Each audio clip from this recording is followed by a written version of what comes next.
అదే RTV app వార్తల్ని క్షణాల్లో చదివే అవకాశం ఉంటుంది. ఒక న్యూస్ పేపర్, ఒక టెలివిజన్ ఛానల్ మీ రాష్ట్ర ప్రభుత్వం విడుదల చేసినటువంటి ఈ జాబ్ క్యాలెండరు నిజంగా ఇది జాబ్లెస్ క్యాలెండరు, కేవలము తేదీల క్యాలెండర్ తప్ప ఇందులో ఉద్యోగాలు ఎక్కడ కనిపిస్తలేవు. కాబట్టి ఈ సందర్భంగా నేను రాష్ట్ర ప్రభుత్వాన్ని బీఆర్ఎస్ పార్టీ పక్షాన ప్రశ్నిస్తూ ఉన్నాం. ఇది జాబ్లెస్ క్యాలెండర్ తప్ప నిజంగా కూడా జాబ్ క్యాలెండర్ ఎట్లయితుందని చెప్పేసి ఈ సందర్భంగా రాష్ట్ర ప్రభుత్వాన్ని ప్రశ్నిస్తూ ఉన్నాం. ఇలా గతంలో కేసీఆర్ ప్రభుత్వం ఉన్నప్పుడు 32,000 ఉద్యోగాలు పైచీలకు భర్తీకి నోటిఫికేషన్ ఇచ్చి సెలక్షన్ చేసి పరీక్షలు నిర్వహించి సెలక్షన్ చేసి ఇస్తే మరి అధికారంలోకి వచ్చిన తర్వాత ఆ పత్రాలు ఇచ్చి నేనే ఇచ్చిన అని చెప్పుకుంటున్నాం. ఇంతకంటే నిస్సిగ్గు ఎక్కడైనా ఉందా అని చెప్పేసి ఈ రాష్ట్ర ప్రభుత్వాన్ని ప్రశ్నిస్తూ ఉన్నాం. ఇలా అంతేకాదు, ఇలా అధికారానికి రాకముందుకు 100 రోజుల్లో మేము వచ్చిన తర్వాత 2 లక్షల ఉద్యోగాలు భర్తీ చేస్తామని చెప్పేసి రాష్ట్ర ప్రభుత్వం ప్రకటించింది.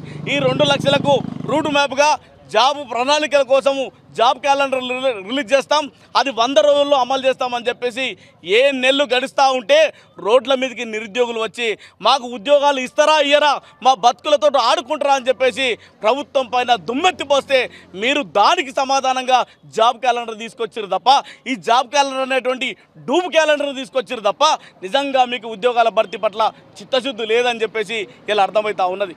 నిజంగా మీకు చిత్తశుద్ధి కనుక ఉంటే ఇలా మీరు విడుదల చేసినటువంటి జాబ్ క్యాలెండర్లో ఎన్ని ఉద్యోగాలు ఉన్నాయి, ఎక్కడ ఏవేవి ఖాళీలు ఉన్నాయి, వాటి ప్రస్తావన లేకుండా ఆ డేట్లు లేకుండా కేవలము ప్రకటన మాదిరిగా చందంగా ఉన్నది. మరి దాన్ని జాబ్ క్యాలెండర్గా చూస్తలేరు ప్రజలు, ఇలా అసహించుకుంటా ఉన్నారు. ఈ ప్రభుత్వానికి మేము ఇంత నిరుద్యోగుల పక్షాన ఉద్యమం చేసినా, నిరుద్యోగులుగా ఉద్యమం చేసినా చీమకు పట్టింపు లేనట్టుగా ఇలా కనబడతా ఉన్నది.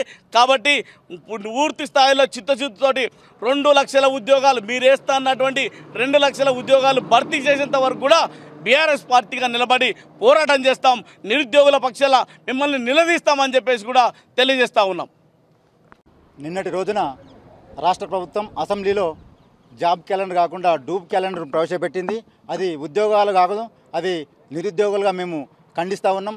వాళ్ళు నిరుద్యోగుల కోసం ఉద్యోగం అయ్యేలే, వాళ్ళు కేవలం వాళ్ళ నాటకాల కోసమని ఉద్యోగాల క్యాలెండర్ విడుదల చేశారు. ఈరోజు బీఆర్ఎస్వి సిద్దిపేట జిల్లా పక్షాన, సిద్దిపేట లైబ్రరీ వద్ద విద్యార్థి పక్షాన, నిరుద్యోగుల పక్షాన ఈరోజు చీచి తూతు నిరసన కార్యక్రమాన్ని జిల్లా టీఆర్ఎస్ పక్షాన నిరసన కార్యక్రమం తెలియజేసినాం.